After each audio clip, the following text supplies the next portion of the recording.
Coucou, le Roswell russe.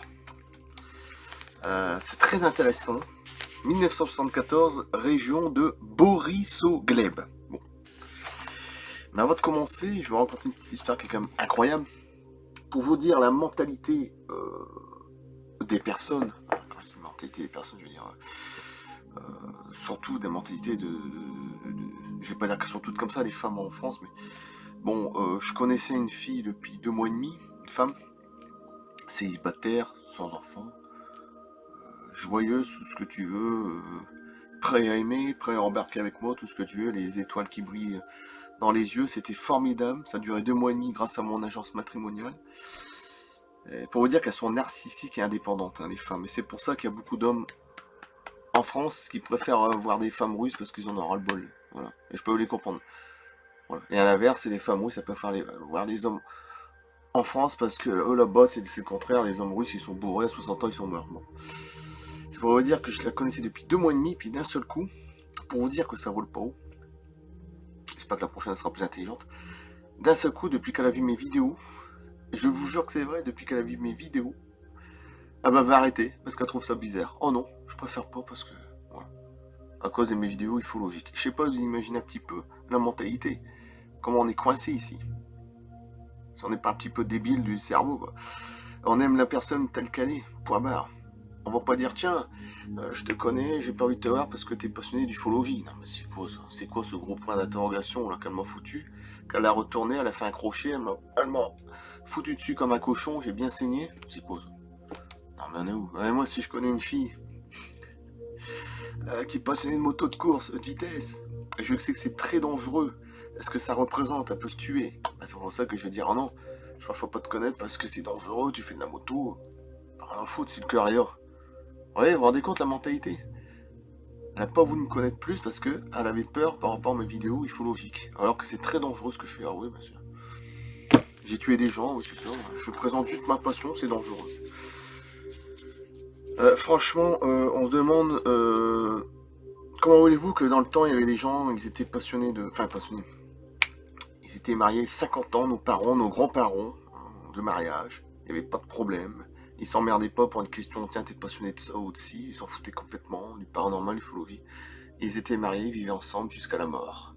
Maintenant, une petite embrouille, ils se cassent. Mon Dieu, mon Dieu, mon Dieu. Pour vous dire la mentalité des femmes d'aujourd'hui, que je veux dire. Elles sont pas toutes comme ça, mais quand même, ça fait peur. Bon, voilà. Le Roswell russe, c'est parti.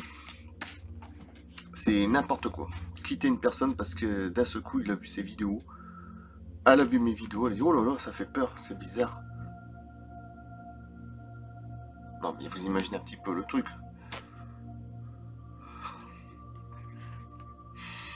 Il y en a tout plein qui ont dit, elle est incroyable cette femme. Bah, je pense bien qu'elle est la seule à être aussi conne que ça. Bon, bref, 1974, région de Borissogleb.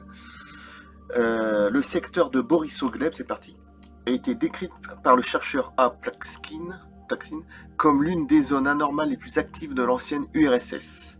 En 1974, une affaire très intéressante se produisit à la base aérienne de Povorino. Écoutez bien, un nuage noir immobile d'environ 1,5 km de long. 1,5 km de long. Donc c'est le polymorphisme et le mimétisme des nuages. Hein. Enfin des ovnis. Apparu au-dessus du site à une altitude de 6400 mètres. Les radars détectèrent la présence d'un appareil et un chasseur avec 2 hommes à son bord décollant en vue de l'intercepter. Dès que l'avion pénétra dans le nuage, une sirène aiguë se fit entendre dans le casque des navigateurs. Imaginez un petit peu le truc. Le son était intolérable au-delà du seuil de la douleur. Au même moment, le tableau de bord indiqua altitude dangereuse et l'appareil se mit à vibrer violemment. Au prix de grands efforts, les aviateurs coupèrent leur système embarqué et parvinrent péniblement à guider leur avion hors du nuage. Après cette rencontre stupéfiante, le mystérieux nuage resta visible encore 4 heures au-dessus de la base aérienne avant de finalement disparaître. 4 heures quand même. Et je vous signale qu'il faisait 1,5 km de long.